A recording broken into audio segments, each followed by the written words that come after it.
Picture yourself walking through any American neighborhood built before 1950. The houses are made of brick, solid dark red brick, laid by hand, course by course. The walls are thick. The houses look serious. They look like they were built to outlast everyone who ever lived in them. Now, drive through any suburb built after 1980. Vinyl, wood frame, panels made in a factory and snapped together on site. Houses that look like they could be taken apart in a weekend. Something changed. It happened fast, driven by one emergency, one government program, and one man who figured out how to build a house in 16 minutes. And almost nobody noticed it happening. Before World War II, brick wasn't a luxury. It was just how you built. Walk through a working-class neighborhood in Chicago, Baltimore, or Philadelphia in the 1930s, and almost everything around you was brick. Not a thin, decorative layer. Actual, structural brick. Walls 12 inches thick in some places. Houses that carried their own weight directly into the ground. Regular people lived in them. Factory workers, immigrants, families of 5 in 1,200 square feet. Those houses were built to last 200 years, and many of them have. Then the war ended.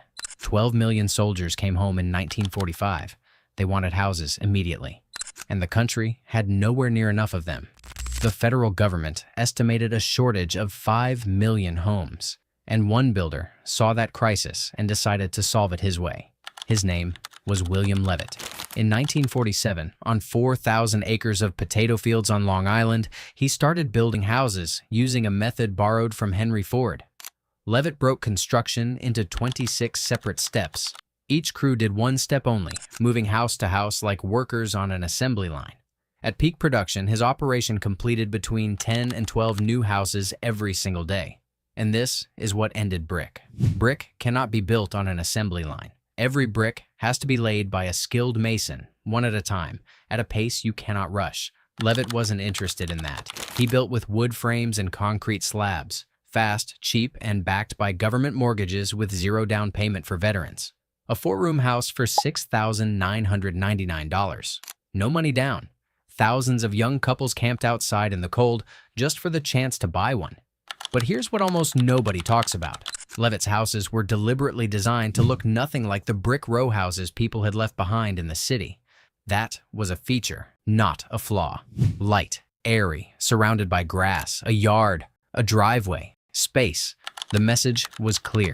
Brick is the past. This is the future. And millions of people believed it. When Levitt and every builder who copied him abandoned brick, the entire industry built around it collapsed. Demand for skilled masons fell off a cliff. Apprenticeship programs shut down. Local brick manufacturers that had supplied neighborhoods for generations couldn't survive.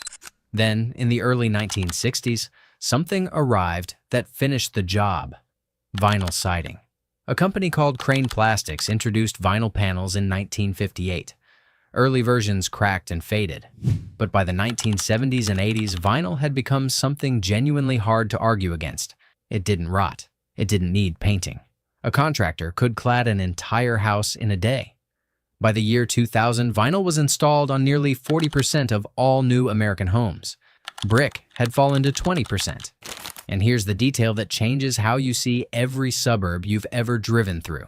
Most homes that look like brick today aren't brick. They're wood frames wearing a brick costume, a layer of thin tiles about an inch thick, tied to the outside of a wood frame wall. If you removed it, the house would still stand. The brick is doing nothing. It's decoration.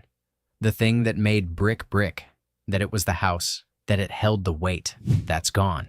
A real brick house, properly built, can last 300 years.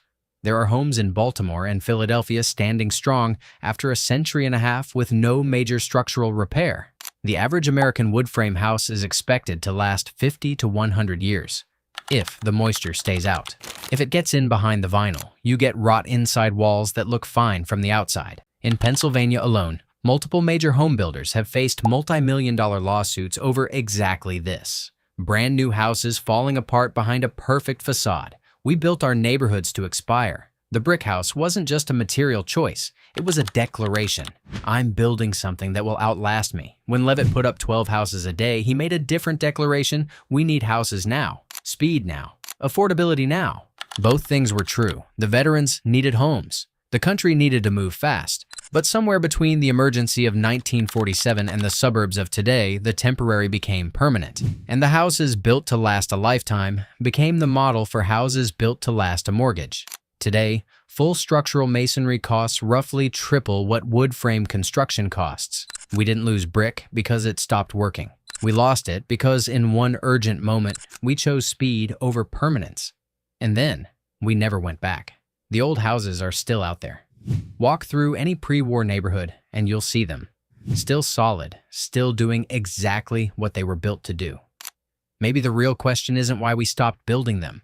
Maybe it's why we're still okay with that. If this kind of story interests you, there's a video right here about what happened to the American front porch and why its disappearance changed something deeper than just the look of our streets.